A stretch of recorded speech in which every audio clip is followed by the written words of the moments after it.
So you can see that it's rather sunny, so that you can see that my transition glasses are actually transiting. Ano daw? Ano daw?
So hi guys, we're actually here at the scenic Balete Pass in Santa Fe, Nueva Vizcaya.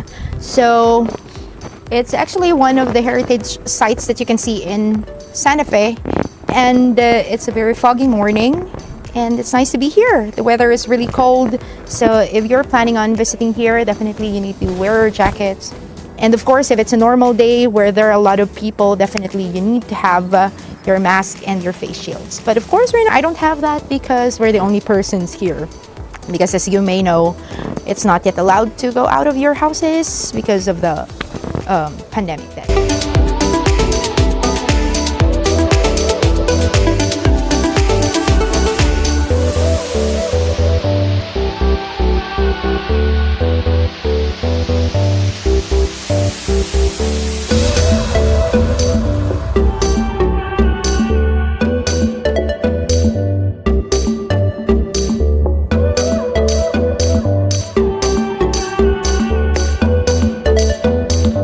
It's actually a very chilly morning, so intended to catch the sunrise, but unfortunately because of the typhoon, I think there's an incoming typhoon, so we are not able to catch the sunrise. But nonetheless, it's a very scenic spot.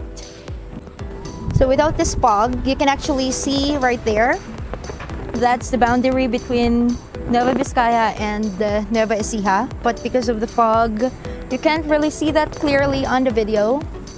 But yeah, it's nice to be here even in a foggy morning like this, or even when it's sunny, because you can see a panoramic view of Santa Fe on this part right there, and of Nueva Ecija right there.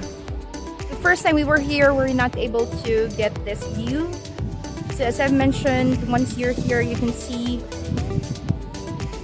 a panoramic view of Nueva Ecija, which is on that part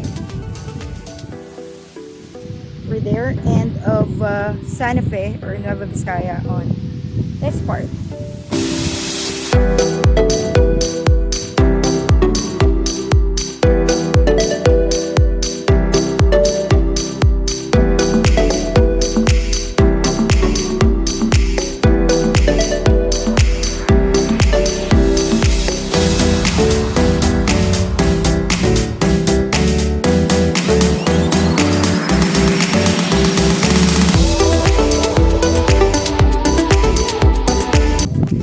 The zip line area. So if you're within the complex, you can actually try out the zip line, but because of the fog, you can't really see where you're going.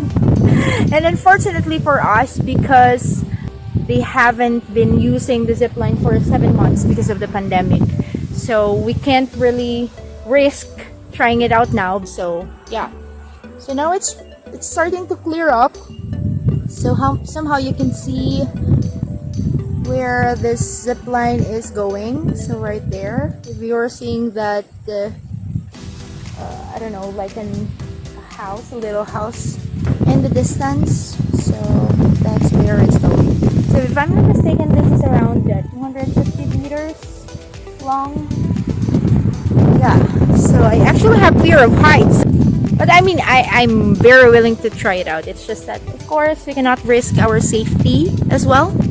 So it would be best perhaps to just come back here when things are back to normal, and once they're able to assure us of the safety of using the zip line. But I can show you the surrounding perhaps. So medyo mataas siya. So medyo mataas siya. See that?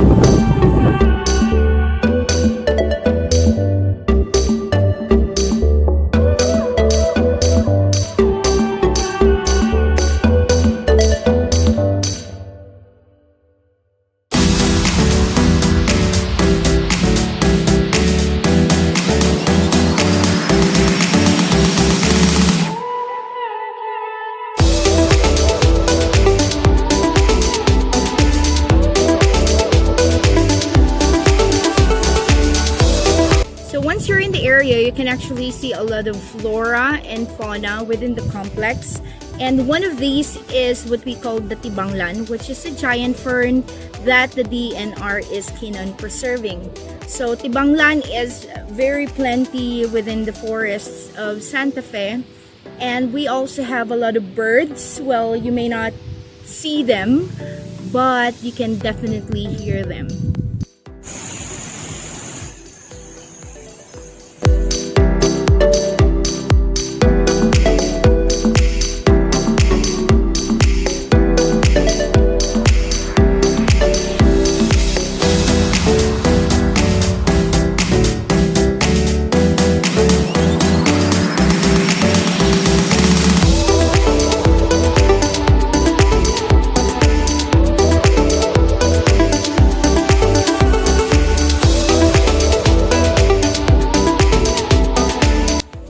We're actually here at the Filipino-Japanese Peace Shrine, and one of the reasons why Balete Pass is being preserved is because of its historical value.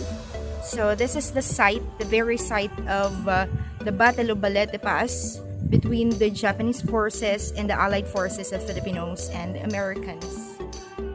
This shrine was actually established to commemorate the lives of the soldiers who perished during that time, and somehow it immortalizes the agreement between the Japanese and the Filipinos to maintain a harmonious relationship with one another.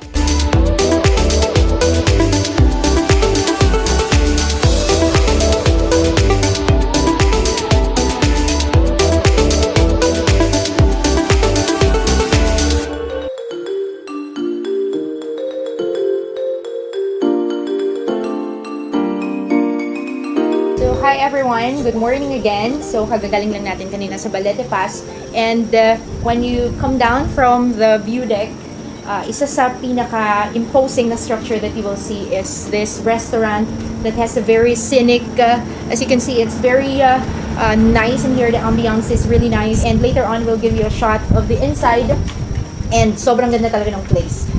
It's very ideal para magkape. Not to mention, of course, na sobrang lamig dito. And I have with me one of the owners, si Miss Ami Padilla. So, good morning, ma'am. Ito pong restaurant nyo has been here since kailan po? Since 2000, year 2000. Ito pong business nyo has undergone renovations? Opo. 2013. Tapos nag-reopen kami 2014. Okay. So, nag-stop po siya for a year. 4 years. Okay. So, ang nagmamanage po nito ay kayo. So, basically, it's a family business. So, kayo and yung asawa nyo po at yung mga anak nyo din. Okay. Inspiration sa amin na mag-asawa na mag-put up ng business, yung mother-in-law ko, si Nanay Flor. Mm-hmm. Si Nanay Flor kasi isa siyang kapangpangan. Mm-hmm. Mahilig talaga siya magluto at masasarap siya magluto. Mm-hmm. Itong place na to, ito ang hintuan ng mga bases dati. Na minamanage si Nanay Flor. Mm-hmm. Yung PNR at saka Pantrangko. Pero hindi mo pa makuhan, bata ka pa. Pantrangko yata po. I'm revealing my age right now. So yung Pantrangko po yata naabutan ko pa. Pero yung PNR parang wala. Hindi ko na yata alam yun. So yun po talagang ever since parang it runs in the family na ang kwan talaga is food business. So naisipan namin kasi maganda kasi yung ang lugar na ito para sa business Oh, talaga. sa bagay po. Kasi boundary siya. Boundary. Oo. Gateway talaga. Kung nakikita nyo, itong lugar namin, dinesign talaga na parang uwian bahay. Yes, yes. Parang bahay. Mayroong pahingaan na pwede silang manood ng TV. Tapos mayroon terrace na may gandang view. Yes. Terrace. Of course, the view is really remarkable. Kita mo yung ganitong view, this is basically Santa Fe. Saka yung mga pagkain namin dito, mga lutong bahay talaga. Yung specialty namin dito, mayroon kaming bulalo, babaitan, mga sinigang na isda. Okay. So, basically, sabaw po, ano? Which is very appropriate naman kasi nga, malamig talaga dito, guys. Mayroon din kami mga all-day breakfast. May mga tapang usa kami, tapang baboy ramo. Pero yun seasonal lang kung mayroong supplier na maghatid dito. Okay. Kayo din po ang nagluluto nun or Bali, dinadala na dito na natapa na siya. Okay. Marinated so, na. marinated na. Okay. So, seasonal lang po siya, no? So, depende sa supply. That is. So, galing po siya sa within the area or ibang sa Aurora. Aurora pa. So, it's sobrang layo pa po ng pinanggalingan. Okay. So, also, meron din po kayong Korean dishes. Tama po? Meron din. Kung nagkaroon ng pandemic, yun naisipan ng mga bata doon.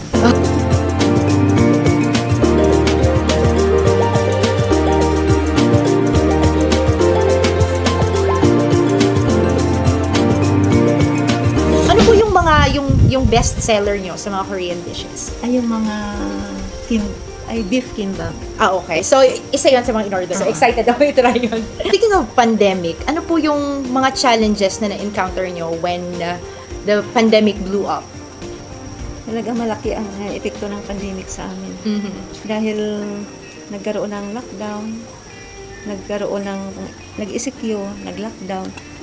Tapos may restriction yung mga sasakyan na dumadaan sa amin. Kwan lang, private lang kasi talaga. Inaasahan namin dito. Private vehicles, lang. opo. Oo. Tapos, may mga stock kami ng pagkain nasa ref. Ang ginawa namin, share na lang namin doon sa nangailangan. Tapos yung iba, kinain namin sa consumption na lang. Food consumption. Yun po kasi ang mahirap din talaga sa food business, no? Kasi yung wastage, no? Yung pag hindi mo siya na-dispose, masisira siya. And definitely, it can impact on your profit. And gaya nga po ng business nyo na private vehicles, so since hindi pwedeng mag-cross ng border, so walang commuters, walang travelers, yun yung naging problema talaga. Mga anak ko na gumawa ng paraan. Gumawa sila ng FB page para ma-introduce yung Korean food menu, yung menu nila na Korean. Okay. Before po kasi, ang main na patrons nyo talaga ay yung travelers po, no? Pero po ngayon, nag-expand po kayo ng market to include yung mga dito din po. Which is, I think, a good way of coping with yung challenges talaga nitong pandemic. So, I'm really excited to try their Korean dishes. Kasi nga, before, kinakailangan mo pang order outside. Like for us, ang in-orderan namin ay solano at bayombong pa. If you want to try these kinds of dishes. So, kung meron man pong magandang naidulot yung pandemic, it is yung mga skills ng mga locals dito ay talagang lumabas. So, you would note that there are a lot of people who are offering cakes, cupcakes, bibingka online na talagang from Santa Fe mismo. Unlike before, na pag gusto mong makakain ng kakaiba, kailangan mo pang pumunta ng bayombong and solano.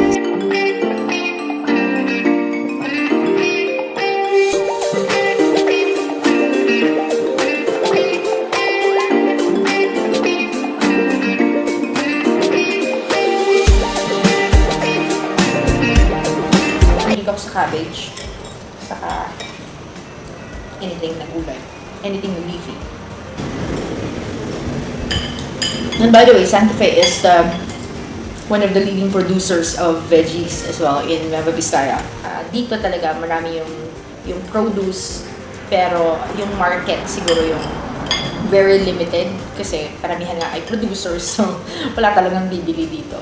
So sa Manila sila usually nagbabagsak ng mga veggies.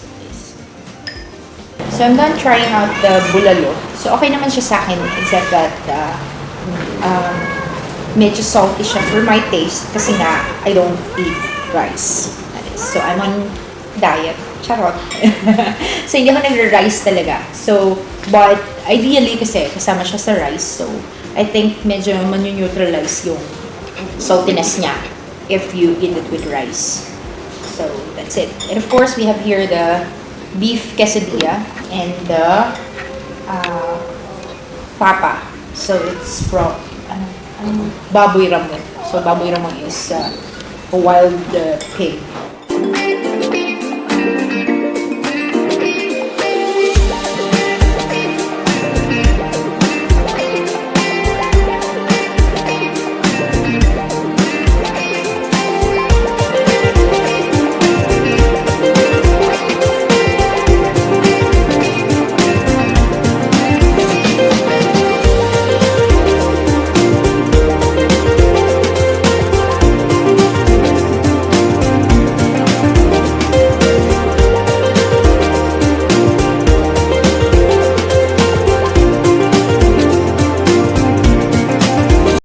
Gusto ko din talaga ng quesadilla. Mahilig ako sa Mexican food like burrito and sa mga favorite ko. So I specifically like na medyo may konti siyang spiciness from the green pepper. Tapos, syempre yung beef, tapos may parmesan cheese din siya. So this here is beef kimbap.